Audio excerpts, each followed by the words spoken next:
ہر کوئی اپنی زندگی میں کچھ نہ کچھ بننے کا سپنا ضرور دیکھتا ہے۔ کچھ کے سپنے پورے ہوتے ہیں لیکن کچھ کے ٹوٹ بھی جاتے ہیں۔ لیکن کچھ لوگوں پر قسمت کی دیوی جب مہربان ہوتی ہے تو انہیں حقیقی زندگی میں وہ مقام مل جاتا ہے جس کا انہوں نے کبھی تصور بھی نہیں کیا ہوتا۔ ایسی ہی ایک کہانی آج ہم آپ کو پیش کرنے جا رہے ہیں۔ یہ بر صغیر کی نامور گلوکارہ شمشاد بیگم کی کہانی ہے، جو لاہور میں پیدا ہوئیں، جنہیں گانے کا جنون کی حد تک شوق تھا۔ ان کی آواز ایسی تھی جیسے خاص طور پر گائیکی کے لیے ہی بنی ہو، اور جن کے گیتوں نے موسیقی کی دنیا میں ہلچل مچا دی تھی۔ یہ آواز سب سے جدا اور سب سے مختلف تھی۔ ان کی آواز ہر رنگ میں ڈھل جاتی تھی۔ وہ شوخ گیت گاتی تو گیت کے انگ انگ میں شرارت جاگ اٹھتی، اور اداس سچویشن میں ان کی آواز سننے والوں کے دلوں کو مٹھی میں بند کر لیتی تھی۔ ان کے گیتوں میں ایک عجیب سا جادو تھا۔ کیسے کیسے گیت تھے جو شمشاد بیگم کی آواز کو چھو کر امر ہو گئے۔ میرے پیا گئے رنگون، کبھی آر کبھی پار، کجرا محبت والا، چھوڑ بابل کا گھر، تیری محفل میں قسمت آزما کر ہم بھی دیکھیں گے۔ یہ گیت ماہ و سال کی قید سے آزاد ہیں۔ ان دنوں شمشاد بیگم کی آواز بمبئی کی بالی ووڈ پر راج کرتی تھی اور معاوضے کے اعتبار سے ان کا پہلا نمبر تھا۔ اس کے علاوہ آپ کو بتاتے چلیں کہ سال 1940 سے لے کر 1955 تک شمشاد بیگم بالی ووڈ کی موسٹ ہائیلی پیڈ گلوکارہ تھیں۔ شمشاد بیگم کے فنی سفر کی کہانی اتنی سادہ نہیں ہے۔ اس میں کئی موڑ آئے لیکن ان کے دل میں کبھی بھی میوزک کی محبت کم نہ ہوئی۔ اس کہانی کی شروعات لاہور سے ہوتی ہے، وہی لاہور جو متحدہ ہندوستان میں علم و ادب اور کلچرل ہیریٹیج کا مرکز تھا، اور جسے ہندوستان میں وہی مقام حاصل تھا جو یورپ میں پیرس کو تھا۔ اسی لاہور کے ایک عام سے گھر میں 14 اپریل 1919 کو شمشاد بیگم نے جنم لیا۔ ان کے والد کا نام میاں حسین بخش اور والدہ کا نام غلام فاطمہ تھا۔ شمشاد کے 5 بھائی اور 3 بہنیں تھیں۔ والد حسین بخش پیشے کے لحاظ سے مستری تھے۔ شمشاد بیگم کی آواز میں قدرتی میوزیکلٹی تھی۔ شمشاد بیگم کی آواز کی خوبصورتی کو سب سے پہلے ان کے پرائمری اسکول کی ہیڈ ماسٹر نے پہچانا اور اسکول میں دعا پڑھنے کے لیے ان کا انتخاب کیا۔ یوں گھر سے باہر ان کی آواز کو پہلی بار سنا گیا۔ اسکول کی ہیڈ ماسٹر کی حوصلہ افزائی نے ننھی شمشاد کو اعتماد دیا اور وہ خاندان کی تقریبات میں کبھی کبھار گانے لگ گئیں۔ لوگ اس 10 سالہ بچی کی آواز سن کر سوچتے کہ اس آواز میں کوئی خاص بات ایسی ہے کہ وہ دلوں میں گھر کر جاتی ہے۔ وقت کے ساتھ ساتھ گائیکی کے لیے شمشاد کی خواہش اور بڑھتی گئی۔ دلچسپ بات یہ ہے کہ موسیقی میں انہوں نے کوئی باقاعدہ ٹریننگ حاصل نہیں کی تھی۔ لگتا تھا قدرت نے گائیکی کا ہنر انہیں گفٹ میں دیا ہے، اسی لیے موسیقی میں باقاعدہ تربیت نہ ہونے کے باوجود انہیں خود پر اعتماد تھا اور وہ اپنے شوق کی انگلی پکڑ کر آگے، بہت آگے جانا چاہتی تھی۔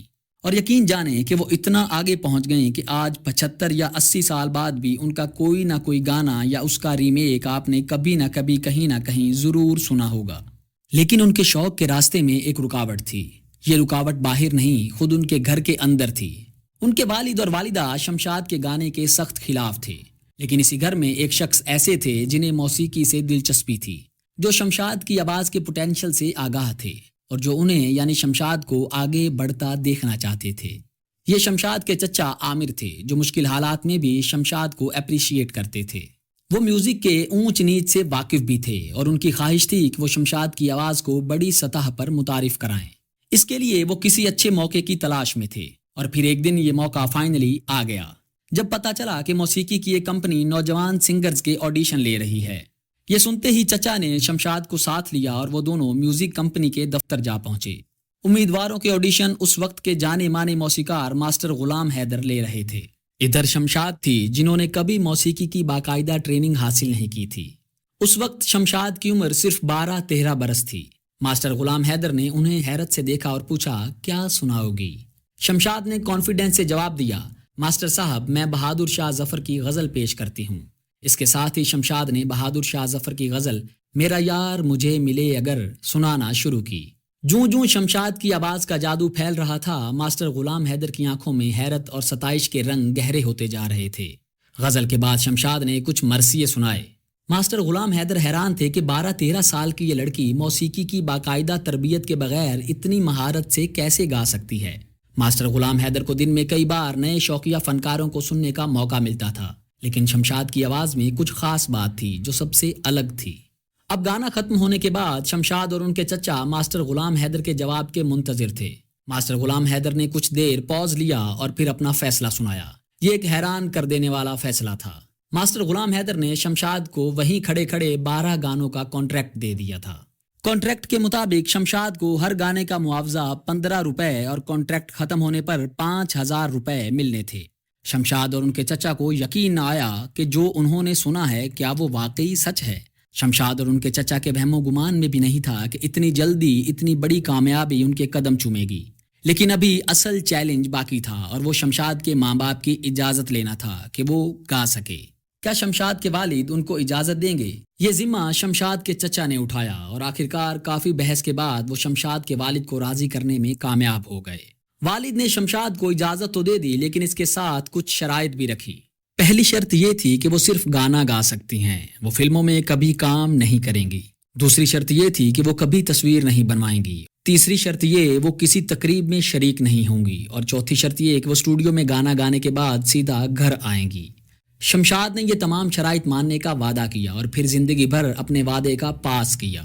انہوں نے اپنے شوہر سے کیا وفا کا وعدہ بھی ہمیشہ ایسے ہی نبھایا تھا، اور اپنے محبوب شوہر کی حادثاتی وفات کے بعد بھی شمشاد بیگم نے کبھی دوسری شادی نہیں کی تھی۔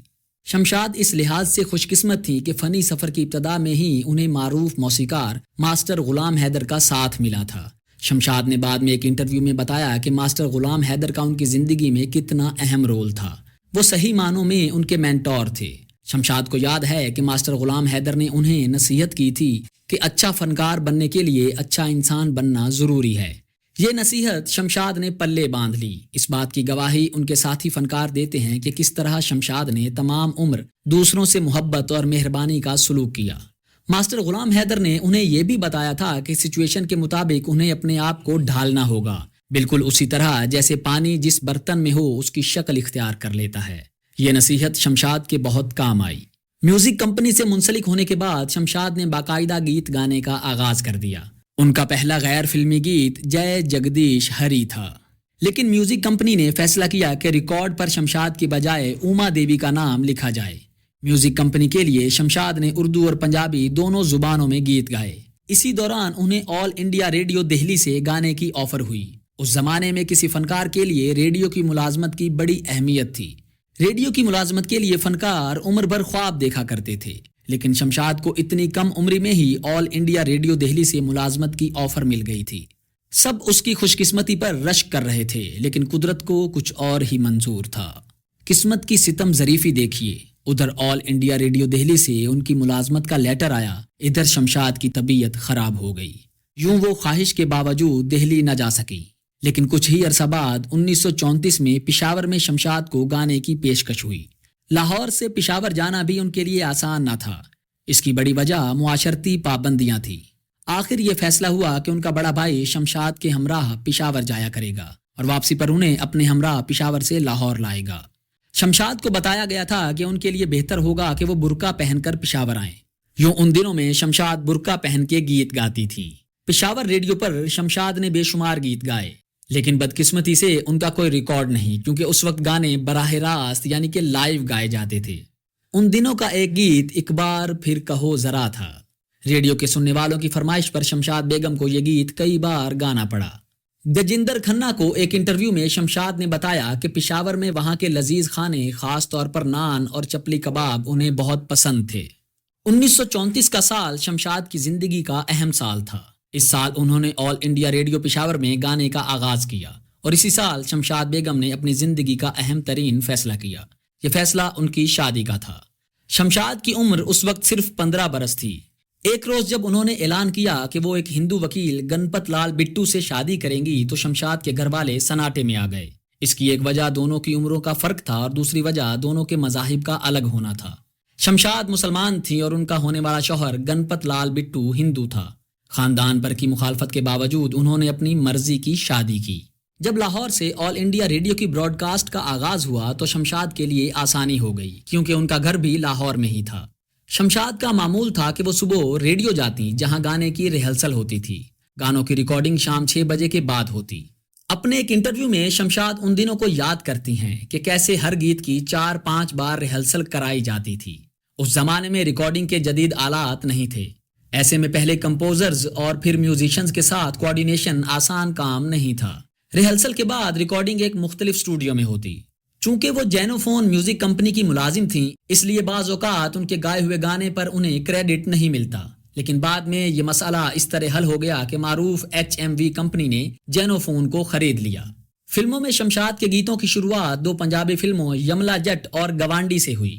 ان دونوں فلموں کو باکس آفس پر شاندار کامیابی ملی۔ خزانچی فلم میں بھی شمشاد نے اپنی آواز کا جادو جگایا۔ اس فلم میں مشہور موسیقار اور شمشاد بیگم کے محسن ماسٹر غلام حیدر نے میوزک دیا تھا۔ اس فلم نے بھی باکس آفس پر گولڈن جوبلی کا اعزاز حاصل کیا۔ خزانچی کی شاندار کامیابی میں شمشاد کے گیتوں کا اہم کردار تھا۔ ان گیتوں کی شہرت کے بعد دوسرے فلم میکر بھی شمشاد بیگم کی طرف متوجہ ہوئے۔ ان میں اپنے وقت کا معروف پروڈیوسر اور ڈائریکٹر محبوب خان بھی تھا۔ وہی محبوب خان جس نے بالی ووڈ کو آن، انداز، امر اور مدر انڈیا جیسی فلمیں دیں۔ اس وقت تک اس کی فلمیں جاگیردار، دکن کوئین اور عورت آ چکی تھی۔ یہ 1943 کا سال تھا اور محبوب خان اپنی نئی فلم دیدار پر کام کر رہے تھے۔ وہ ہمیشہ نئے چہروں اور نئی آوازوں کی تلاش میں رہتے۔ اس فلم میں وہ اداکارہ نرگس کو انٹروڈیوس کروا رہے تھے، وہی نرگس جو بعد میں بالی ووڈ کی دنیا میں شہرت کی بلندیوں کو پہنچی۔ خزانچی فلم میں نئی گلوکارہ شمشاد بیگم کے گانوں کی شہرت ان تک پہنچ چکی تھی۔ اس فلم میں انہوں نے لاہور کی نوجوان گلوکارہ شمشاد کو چانس دینے کا فیصلہ کیا اور اپنے سیکرٹری کو شمشاد سے رابطہ کرنے کو کہا۔ محبوب خان جیسے بڑے پروڈیوسر اور ڈائریکٹر کی فلم میں کام کرنا ایک آنر کی بات تھی اور کسی بھی نئے فنکار کے لیے یہ زندگی کا سب سے بڑا خواب تھا، اور شمشاد بیگم تو ابھی اپنے فنی سفر کا آغاز کر رہی تھی۔ لیکن اگلے روز جب محبوب خان کے سیکرٹری نے محبوب خان کو بتایا کہ شمشاد ہماری فلم میں گانے کے لیے تیار نہیں، تو محبوب خان کو یقین نہیں آیا۔ وہ سوچ میں پڑ گئے کہ آخر شمشاد کے انکار کی وجہ کیا ہے۔ سیکرٹری نے پوچھنے پر محبوب خان کو بتایا کہ شمشاد کے والد انہیں لاہور سے باہر جانے کی اجازت نہیں دے رہے۔ اگر کوئی اور پروڈیوسر ہوتا تو وہ خاموش ہو جاتا، لیکن وہ محبوب خان تھا جو اپنی فلم کو کامیاب بنانے کے لیے کچھ بھی کر سکتا تھا۔ انہوں نے خود لاہور جانے اور شمشاد کے والد سے ملنے کا فیصلہ کر لیا۔ لاہور میں شمشاد کے گھر دونوں کی ملاقات ہوئی۔ شمشاد نے ایک انٹرویو میں بتایا کہ محبوب خان نے ان کے والد سے کہا کہ آپ کی بیٹی کو خدا نے ایکسٹرا آرڈینری آواز سے نوازا ہے۔ اس وقت تو آپ اس کی زندگی کو کنٹرول کر رہے ہیں، لیکن جب یہ وقت بیت جائے گا اور شمشاد کی آواز میں پہلی جیسی تازگی نہیں رہے گی تو وہ یاد کرے گی کہ اسے زندگی میں ایک بڑا موقع ملنے والا تھا، لیکن اپنے والد کی وجہ سے شمشاد نے یہ موقع گنوا دیا۔ تب وہ سارا دوش آپ کو دے گی۔ محبوب خان نے شمشاد اور ان کے گھر والوں کو بتایا کہ وہ شمشاد کو مکمل اکوموڈیشن دے گا جو صرف سینئر آرٹسٹ کو دی جاتی ہے۔ آخرکار محبوب خان نے شمشاد کے والد کو راضی کر لیا اور یوں شمشاد کو بمبئی جانے اور محبوب خان کی نئی فلم تقدیر میں کام کرنے کی اجازت مل گئی۔ یوں شمشاد کے لیے شہرت کا دریچہ کھلا اور وہ فلم میں گانے کے لیے بمبئی آ گئیں۔ اس فلم کے بیشتر گانے شمشاد کی آواز میں تھے جو انتہائی مقبول ہوئے۔ ان میں بابو داروغہ جی، میرے من کی دنیا بسا دی، او جانے والے آجا، تم سے دنیا مجھے چھڑا لی ہے، میرا میکا ہوتا سسرال، آپ کیوں آئیں گے، ماتا جاتا بھارت ماتا اور گھنگور گھٹائیں شامل ہے۔ اگلے ہی برس 1944 میں ماسٹر غلام حیدر کے موسیقار بھتیجے عامر علی نے پننا فلم میں شمشاد بیگم کو گانے کی پیشکش کی۔ اس فلم میں گانے کے لیے شمشاد جب بمبئی آئیں تو موسیقار سی رام چندر اور انیل بسواس نے بھی انہیں اپنی فلموں میں گیت گانے کی آفر کی۔ اگلے ہفتے وہ پھر لاہور سے بمبئی گئیں اور ان دونوں موسیقاروں کے لیے ایک ایک گانا گایا۔ یوں تو شمشاد بیگم نے اپنے وقت کے سبھی موسیقاروں کے ساتھ کام کیا، لیکن ان کی فنی زندگی میں ماسٹر غلام حیدر کا کردار بہت اہم تھا۔ یہ ماسٹر غلام حیدر ہی تھے جنہوں نے شمشاد بیگم کے لیے شہرت کا دروازہ کھولا تھا۔ یہ 1944 کی بات ہے، جب ماسٹر غلام حیدر بمبئی گئے تو شمشاد بیگم بھی ان کی ٹیم کے ایک ممبر کے طور پر بمبئی چلی گئیں۔ پھر 1947 کا سال آیا جب ہندوستان کی تقسیم ہوئی اور پاکستان وجود میں آیا۔ دونوں طرف سے کثیر تعداد میں لوگوں نے ہجرت کی۔ ماسٹر غلام حیدر بمبئی سے لاہور واپس آ گئے، لیکن شمشاد بیگم نے بمبئی رہنے کا فیصلہ کیا۔ اس وقت انہیں کیا پتا تھا کہ وہ آئندہ کبھی اپنا دلبر شہر لاہور نہیں دیکھ پائیں گی۔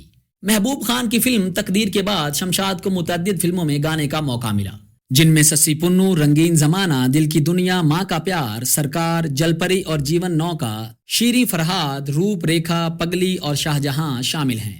اس دوران انہیں دوسرے گلوکاروں کے ساتھ گانے کا موقع بھی ملا۔ ساتھی گلوکاروں کے ساتھ ان کا رویہ شفقت اور مہربانی والا تھا۔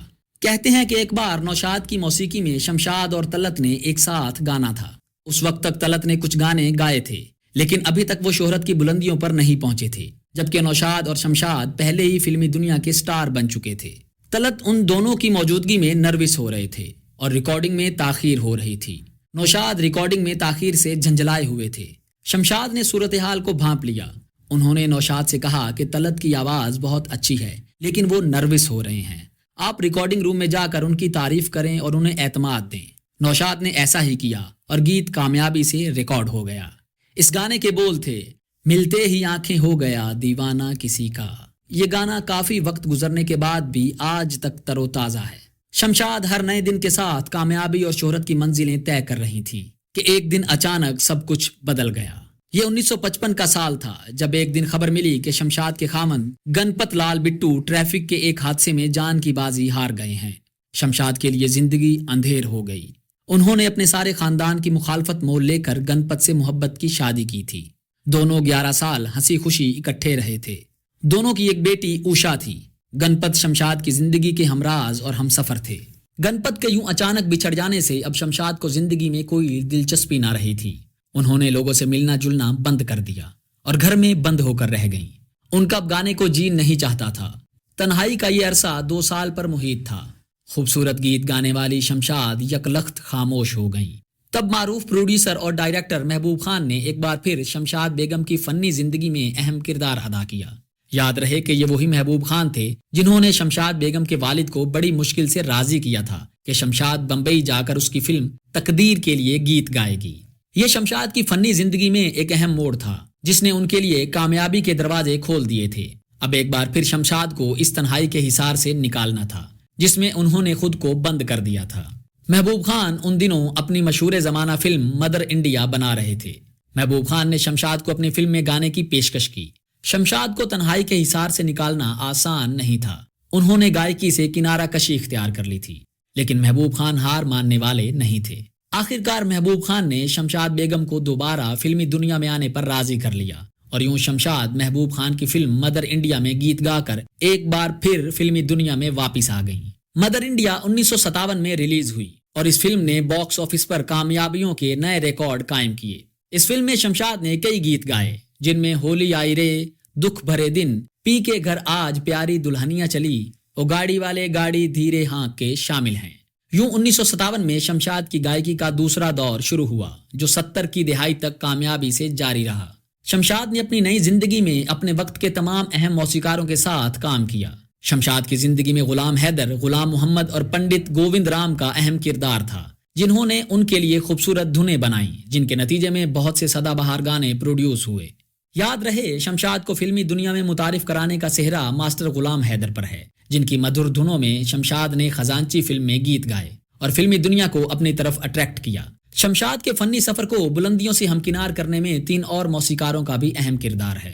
ان میں نوشاد، او پی نیر اور رام چندر شامل ہیں۔ او پی نیر نے اپنے فنی سفر کے آغاز ہی میں شمشاد کی آواز کا استعمال کیا۔ شمشاد او پی نیر کی پسندیدہ گلوکاراں تھیں۔ ان کا کہنا تھا کہ شمشاد کی آواز میں گھنٹیاں بجتی ہیں۔